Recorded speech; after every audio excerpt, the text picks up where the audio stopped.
নমস্কার বন্ধুরা, কিভাবে নেশামুক্ত হবেন বা অন্যকে নেশামুক্ত করাবেন। যারা নেশাগ্রস্ত হয়ে পড়েছেন তারা ভাবছেন নেশা থেকে কিভাবে মুক্তি পাবেন। তারা খুব সহজে কারোর সাহায্য ছাড়াই অতি সহজে যে কোনো ধরনের নেশা থেকে মুক্ত হতে পারেন। যিনি নিয়মিত সিগারেট খাচ্ছেন, ভাবছেন যে সিগারেট থেকে মুক্তি পেতে চান, যিনি নিয়মিত ড্রিঙ্ক করছেন, ভাবছেন সেখান থেকে মুক্তি পেতে চান, খুব সহজেই আপনারা এই নেশা থেকে মুক্ত হতে পারেন।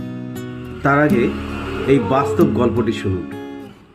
6 সাধু তারাচরণ রোড, কলকাতা 26, সেখানে তারামঠ রয়েছে। সাধু তারাচরণ পরমহংসদেব ভক্ত মণ্ডলী বেষ্টিত হয়ে রয়েছেন।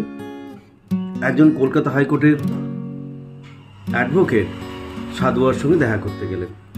সাধু বাবাকে প্রশ্ন করলেন, সাধু বাবা, আপনি তো বলছেন যে সত্য ছাড়া, সত্য সবসময় বলতে, সত্য পথ অবলম্বন করতে, তো সত্য ছাড়া আমরা কেউই জীবনে সাফল্য পেতে পারবো না, এগুলো তো আপনি বলছেন। তা আমাকে তো রোজ মিথ্যে কথা বলতে হয়, শয়ে শয়ে মিথ্যে কথা বলতে হয়। মিথ্যে না বললে তো আমার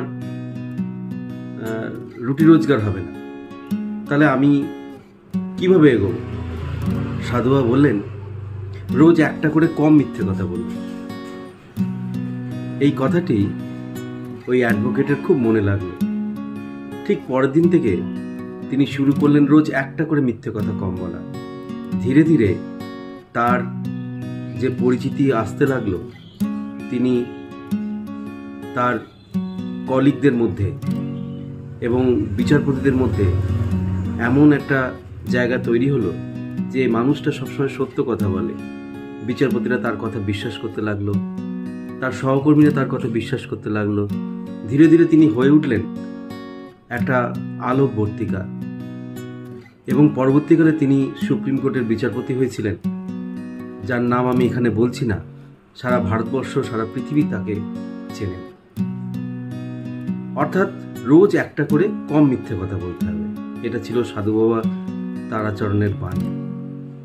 যিনি নেশাগ্রস্ত হয়ে পড়েছেন তিনি রোজ একটা করে কম সিগারেট খান, দেখবেন আস্তে আস্তে আপনার নেশা কমে যাচ্ছে। যিনি ড্রিঙ্ক করছেন তিনি যদি রোজ একটু একটু করে কম খেতে শুরু করেন, বা অন্য নেশার সঙ্গে যারা যুক্ত হয়ে পড়েছেন, মুক্তি পেতে চাইছেন, তারা যদি রোজ একটু একটু করে কম খেতে শুরু করেন বা একটু করে কমাতে শুরু করেন, আপনি নিজের চেষ্টায় আপনা থেকেই এই নেশা থেকে মুক্তি পাবেন। নমস্কার।